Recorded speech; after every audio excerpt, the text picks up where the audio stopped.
Welcome to the ironShift engine tutorial. In this video, we're going to break down how signals and responses work. So, what exactly is a signal? A signal is an event-driven system that tells the ironShift engine, something just happened, now it's time to respond. Signals are a core part of how ironShift operates. They let you define what happens and when, without having to write custom logic. Whether you're triggering a cutscene, activating a trap, or starting dialogue, signals are your go-to system. Let's talk about signal modes. First, you choose when your signal should fire. The available modes include system-based triggers, on start, runs once when play mode begins, on awake, triggers during the object's initial load, on enable, activates when the object is enabled, on disable, responds when the object is disabled.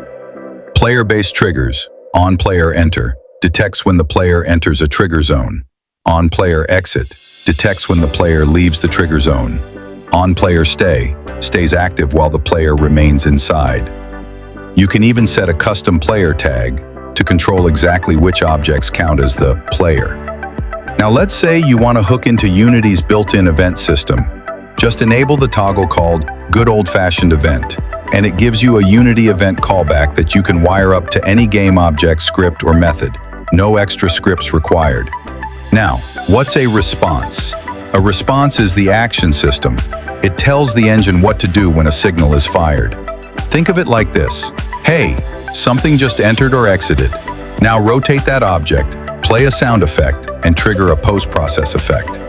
Where signals define when something happens, responses define what happens in reaction. Whether you're rotating objects, fading the screen, playing a cutscene, or launching a particle effect, responses handle it all. And just so you know, responses are always evolving.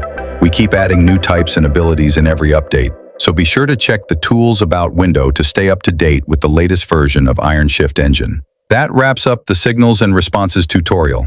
Thanks for watching, and as always, this is ironShift Engine, freedom to develop.